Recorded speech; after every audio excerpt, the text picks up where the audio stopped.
வணக்கம். ஆகாஷவாணி.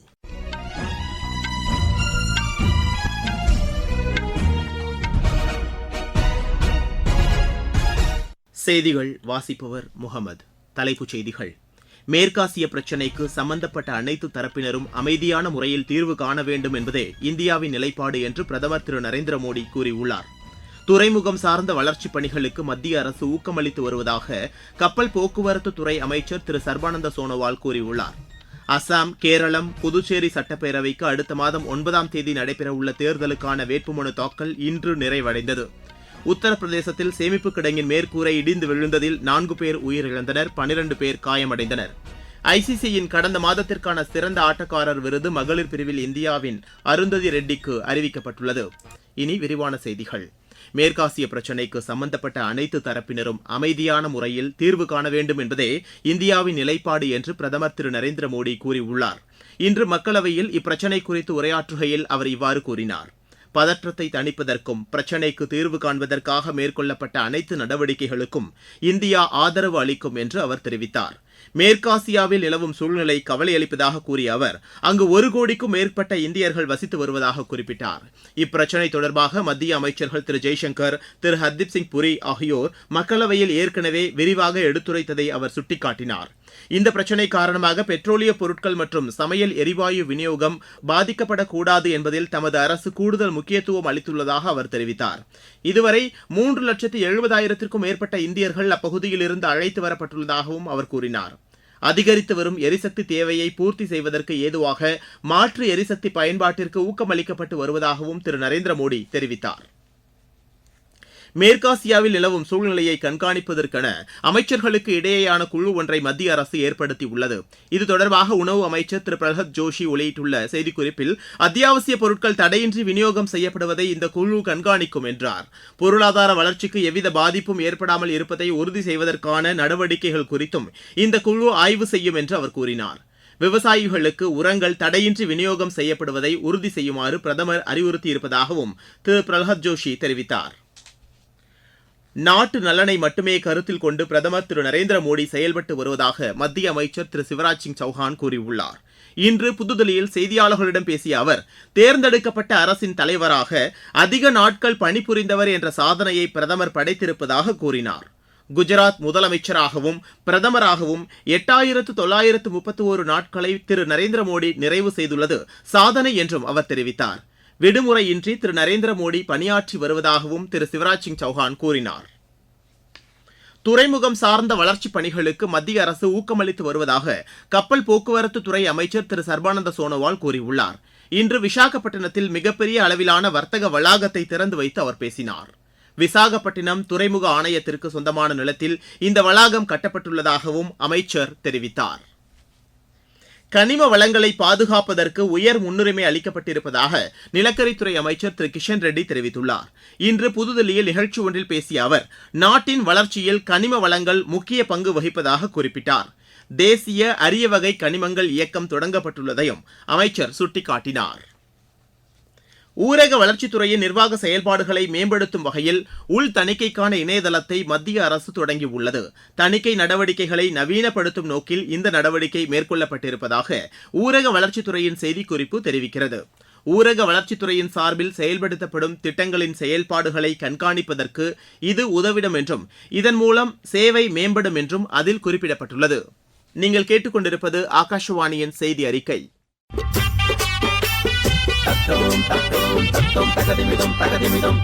வாக்காளரே வணக்கம், நீங்க வாக்களிச்சா நாடு செழிக்கும். வாக்காளரே வணக்கம், நீங்க வாக்களிச்சா நாடு செழிக்கும். வீட்டுக்காக எத்தனையோ கியூல நின்னாலும் நாட்டுக்காக நிக்கிற கியூவே பெருமையானதுங்க. ஓட்டு கியூவே பெருமையானதுங்க. வாக்காளரே வணக்கம், நீங்க வாக்களிச்சா நாடு செழிக்கும். ஏழை எளியோரும் மாற்றுத்திறனாளி ஓட்டு போட வாராங்களே. முடியாத முதியோரும் கிராமத்து மக்களும் தான் தவறாம ஓட்டு போடுறாங்க. இது நாடு தந்த உங்க உரிமை, ஜனநாயகம் காப்பது கடமை.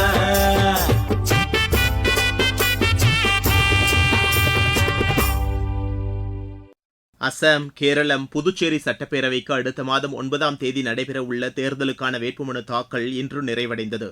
மனுக்கள் மீதான பரிசீலனை நாளை நடைபெறும். மனுக்களை விலக்கிக் கொள்ள வரும் 26ஆம் தேதி கடைசி நாளாகும். வாக்கு எண்ணிக்கை மே மாதம் 4ஆம் தேதி நடைபெறும். கேரள சட்டப்பேரவை தேர்தலில் வாக்குப்பதிவு சதவீதத்தை அதிகரிக்கும் நோக்கில் பல்வேறு நடவடிக்கைகள் மேற்கொள்ளப்பட்டிருப்பதாக தலைமை தேர்தல் அதிகாரி திரு ரத்தன் கேல்கர் கூறியுள்ளார். இன்று திருவனந்தபுரத்தில் பத்திரிகை தகவல் அலுவலகத்தில் தேர்தல் தொடர்பான புத்தகத்தை வெளியிட்டு அவர் பேசினார். கடந்த சட்டப்பேரவைத் தேர்தலில் 75% வாக்குகள் பதிவானதை அவர் சுட்டிக்காட்டினார். இந்த தேர்தலில் 85%த்திற்கும் கூடுதலாக வாக்குப்பதிவு இருக்க வேண்டும் என்ற நோக்கில் தேர்தல் ஆணையம் செயல்பட்டு வருவதாகவும் திரு ரத்தன் கேல்கர் கூறினார். சிக்கிம் உள்ளாட்சித் தேர்தல் அடுத்த மாதம் 24ஆம் தேதி நடைபெறும் என்று அறிவிக்கப்பட்டுள்ளது. இன்று கேங்டாக்கில் செய்தியாளர்களிடம் மாநில தேர்தல் ஆணையர் திரு கே சி லெப்சா இதற்கான வேட்புமனு தாக்கல் இன்று தொடங்கியதாக கூறினார். வேட்புமனுக்களை தாக்கல் செய்ய வரும் 30ஆம் தேதி கடைசி நாளாகும் என்றும் அதற்கு மறுநாள் மனுக்கள் மீதான பரிசீலனை மேற்கொள்ளப்படும் என்றும் தெரிவித்தார். வாக்கு எண்ணிக்கை அடுத்த மாதம் 25ஆம் தேதி நடைபெறும் என்றும் அவர் கூறினார். தேர்தல் நடத்தை நெறிமுறைகள் அமலுக்கு வந்துள்ளதாகவும் திரு கே சி லெப்சா தெரிவித்தார். ஜம்மு காஷ்மீரில் தீவிரவாத தாக்குதலால் பாதிக்கப்பட்ட குடும்பங்களைச் சேர்ந்தவர்களுக்கான பணி நியமன ஆணைகளை துணைநிலை ஆளுநர் திரு மனோஜ் சின்ஹா இன்று வழங்கினார். ஜம்முவில் நடைபெற்ற இதற்கான நிகழ்ச்சியில் பங்கேற்று பேசிய அவர் தீவிரவாதத்தால் பாதிக்கப்பட்ட குடும்பங்களின் நலனில் அரசு உறுதியுடன் இருப்பதாக கூறினார். பீகாரில் 12ஆம் வகுப்பு பொதுத் தேர்வு முடிவுகள் இன்று வெளியிடப்பட்டன. இந்த தேர்வில் 85.19% பேர் வெற்றி பெற்றுள்ளனர். இதில் மாணவிகளின் தேர்ச்சி விகிதம் 86.23%, மாணவர்களின் தேர்ச்சி விகிதம் 84.09%, உள்ளது. உத்தரப்பிரதேசத்தில் சேமிப்பு கிடங்கின் மேற்கூரை இடிந்து விழுந்ததில் 4 பேர் உயிரிழந்தனர், 12 பேர் காயமடைந்தனர். பிரயாக்ராஜ் மாவட்டத்திற்கு உட்பட்ட பகுதியில் உள்ள சேமிப்பு கிடங்கில் இன்று பிற்பகல் இந்த விபத்து நேரிட்டதாக அம்மாவட்ட காவல்துறையினர் தெரிவித்தனர். இடிபாடுகளுக்கு இடையே சிக்கிய 14 பேர் மீட்கப்பட்டதாகவும் மேலும் சிலரை மீட்கும் பணி நடைபெற்று வருவதாகவும் எமது செய்தியாளர் தெரிவிக்கிறார். இந்த சம்பவம் குறித்து அதிர்ச்சி தெரிவித்துள்ள பிரதமர் திரு நரேந்திர மோடி உயிரிழந்தவர்களின் குடும்பத்தினருக்கு தலா 2 லட்சம் ரூபாய் நிதியுதவி அறிவித்துள்ளார். காயமடைந்தவர்களுக்கு தலா 50,000 ரூபாய் வழங்கப்படும் என்றும் பிரதமர் கூறியுள்ளார். தில்லியில் தீ விபத்துகளை தடுப்பதற்காக பல்வேறு நடவடிக்கைகள் மேற்கொள்ளப்பட்டிருப்பதாக கல்வி அமைச்சர் திரு ஆசிஸ் சூத் கூறியுள்ளார். இன்று புதுதில்லியில் செய்தியாளர்களிடம் பேசிய அவர் தீ விபத்து ஏற்பட்டால் பாதிப்புகளை தடுப்பதற்கான ஒருங்கிணைப்பு நடவடிக்கைகளை விரைந்து மேற்கொள்வதற்கான வழிமுறைகள் வகுக்கப்பட்டிருப்பதாகவும் தெரிவித்தார். ஜார்க்கண்டில் சுகாதார கட்டமைப்பு வசதிகள் தொடர்ந்து மேற்கொள்ளப்பட்டு வருவதாக அம்மாநில சுகாதாரத்துறை செயலர் திரு அஜய்குமார் சிங் கூறியுள்ளார். ராஞ்சியில் நிகழ்ச்சி ஒன்றில் பேசிய அவர் அரசு மருத்துவமனைகளில் அதிநவீன வசதிகள் ஏற்படுத்தப்பட்டு வருவதாக தெரிவித்தார். கேரளாவில் இன்று நேரிட்ட சாலை விபத்தில் 2 பேர் உயிரிழந்தனர், ஒருவர் காயமடைந்தார். பாலக்காடு மாவட்டம் பருத்திப்புள்ளியில் இருசக்கர வாகனம் கட்டுப்பாட்டை இழந்து வீட்டின் சுவர் மீது மோதியதில் இந்த விபத்து நேரிட்டதாக காவல்துறையினர் தெரிவித்தனர். அமெரிக்காவில் நேரிட்ட விமான விபத்தில் 2 விமானிகள் உயிரிழந்தனர். நியூயார்க் விமான நிலையத்தில் ஏர் கனடா விமானம் தரையிறங்கிய போது இந்த விபத்து நேரிட்டதாக அந்நாட்டு அரசு கூறியுள்ளது. விமானம் தரையிறங்கும் போது அந்த பகுதியில் நின்று கொண்டிருந்த வாகனத்தின் போது மோதியதாகவும் இதுகுறித்து விசாரணை நடைபெற்று வருவதாகவும் அதிகாரிகள் தெரிவித்தனர். ஐசிசியின் கடந்த மாதத்திற்கான சிறந்த ஆட்டக்காரர் விருது மகளிர் பிரிவில் இந்தியாவின் அருந்ததி ரெட்டிக்கு அறிவிக்கப்பட்டுள்ளது.